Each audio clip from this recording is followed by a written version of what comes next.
Hello everyone. आज के video lecture में हम करेंगे आपकी 12th इंग्लिश की first poem my mother at 66 के important questions. This poem is written by Kamala Das, जिनका रियल नेम माधवी कुट्टी था। She was born in Kerala and is one of India's first poets. अपनी राइटिंग में वो अपनी ट्रू इनर फीलिंग्स शो करती थी। In the poem my mother at 66 she talks about her mother. This poem is based on mother-daughter relations and the poet shares her feelings for her mother. तो बच्चों, अगर आपने summary इसकी पढ़ी होगी तो आपको याद होगा वो सीन जिसमें कमला दास अपनी मदर के साथ कोचीन एयरपोर्ट जा रही है। वो कार ड्राइव कर रही है और फिर वो ड्राइविंग करते करते अपनी मदर की तरफ देखती है, जो कि उस वक्त कार में कमला दास के साथ बैठी हुई थी। अपनी मदर को देखकर उसे लगता है कि मेरी मदर बहुत बीमार हो चुकी है, इनका जो फेस है वो लाइफलेस सा लग रहा है और सारी जो स्ट्रेंथ है मेरी मदर की वो चली गई है। और उसे लगता है कि पता नहीं जब मैं वापस लौट कर आऊं मैं अपनी मदर को अलाइव देख पाऊं या नहीं देख पाऊं। तो यही सारी फीलिंग्स, यही सारा जो डर था, फियर था, एक थी, वो पोइट ने फील की है और इस पोएम में डिस्क्राइब की है।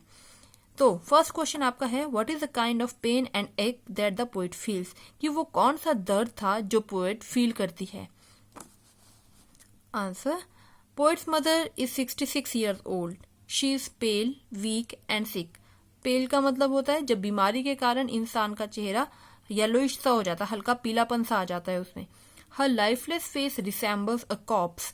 और उसकी मदर का लाइफलेस फेस कैसा लग रहा है? एक कॉप्स की तरह, एक डेड बॉडी की तरह। रिसेम्बल्स का मतलब होता है किसी की तरह लगना। जैसे अगर मैं कहूँ कि शी रिसेम्बल्स हर मदर, तो इसका मतलब है वो अपनी मदर की तरह दिखती है। तो यहाँ पर मदर का फेस किसकी तरह दिखता है? एक कॉर्प्स की तरह। When the poet sees her mother, she feels as if her mother is not going to live long.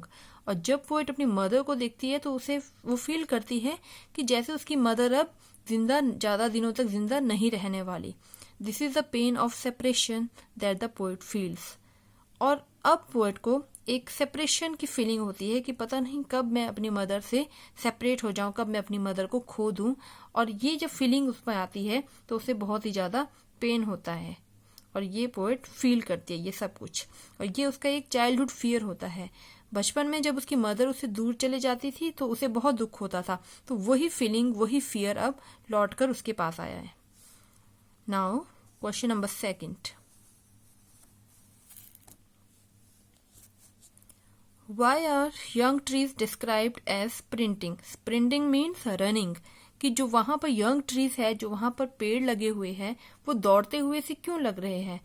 एक बात ध्यान देने लायक है कि यंग ट्रीज ही क्यों लिखा, क्योंकि यहाँ पर अब कॉन्ट्रास्ट लिटरेरी डिवाइस यूज किया है अपनी मदर और ट्रीज के बीच पोएट ने। मदर कैसी है? ओल्ड, और ट्रीज कैसी है? यंग। ज्यादा पोम को इफेक्टिव बनाने के लिए ये कॉन्ट्रास्ट डिवाइस यहाँ पर यूज किया गया है। तो उन ट्रीज को रनिंग क्यों डिस्क्राइब किया है, दौड़ते हुए क्यों लग रहे हैं वो? तो हमें पता है कि जो पोएट है वो कार ड्राइव कर रही थी। जब हम भी कहीं जाते हैं, काम में जाते हैं, किसी भी गाड़ी में जाते हैं, तो जब हम बाहर देखते हैं तो हमें ऐसा लगता है कि चीजें दौड़ रही है। तो वो अब यहाँ पर वही इमेजिनरी पोएट ने यूज की है। Poet is driving to Cochin airport. When she looks outside, जब वो बाहर देखती है, the young trees seems to be running fast or sprinting.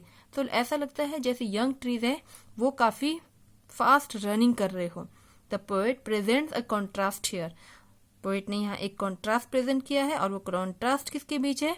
Her dosing old mother.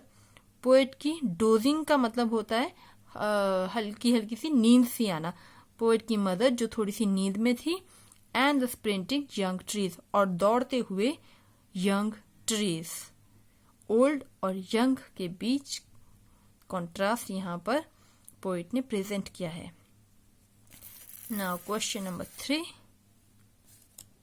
Why has the mother been compare to late winter's moon. बहुत ही ज्यादा important question है, बहुत बार एग्जाम में रिपीट हुआ है कि मदर को लेट विंटर मून के साथ कंपेयर क्यों किया गया है। तो हमें पता है कि old age is the last phase of human life. In the same way winter is the last phase of any season. Winter आया मतलब सीजन खत्म, ओल्ड एज आई मतलब लाइफ खत्म।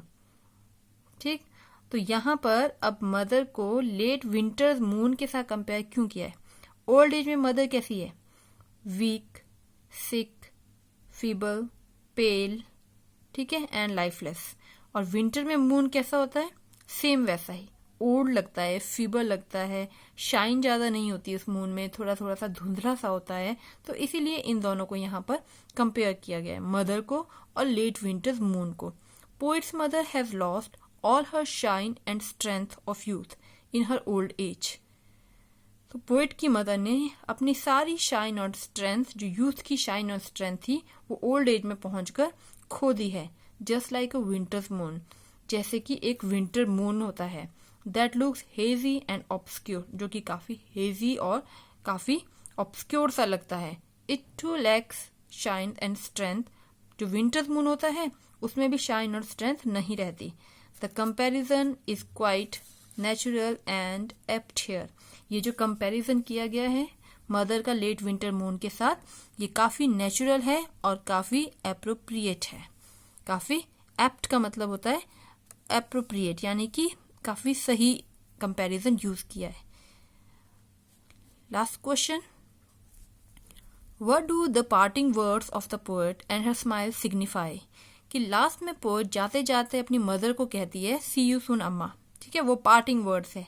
तो वो वर्ड्स और वो जो वर्ड्स को कहते हैं वो स्माइल देती है, ये क्या सिग्निफाई करते हैं, क्या दिखाते हैं? ये जाते जाते पोएट स्माइल देकर अपनी मदर को कह रही है सी यू सून अम्मा, तो ये चीज क्या दिखाती है, क्या दर्शाती है? Her parting words were see you soon Amma. Fine, here the poet tries to look normal. ये कहते हुए पोएट जो है वो नॉर्मल लगने की कोशिश कर रही है। She assures her mother that they will meet again soon. और वो अपनी मदर को एश्योर कर रही है, दिलासा दे रही है कि हम जल्द ही मिलेंगे। पर यहाँ पर एक्चुअल में she is assuring her self, वो खुद को दिलासा दे रही है कि जब मैं वापस आऊं तो मैं अपनी मदर को बिल्कुल सही सलामत और गुड हेल्थ में देखूं। She tries to hide her ache and fear by smiling continuously. और जो एक और फियर था उसके दिल में कि whether she will see her mother alive again और नॉट, कि वो अपनी मदर को जिंदा देख पाएगी वापसी में या नहीं, तो ये जो एक और फियर था इसको वो हाइड करने की कोशिश करती है बाय स्माइलिंग कॉन्टिन्यूसली, लगातार स्माइल करके, कि कहीं उसकी मदर को पता ना लग जाए कि वो पोएट क्या सोच रही है। तो बच्चों, इसी के साथ आपके क्वेश्चन आंसर्स यहाँ पर खत्म होते हैं। Thank you.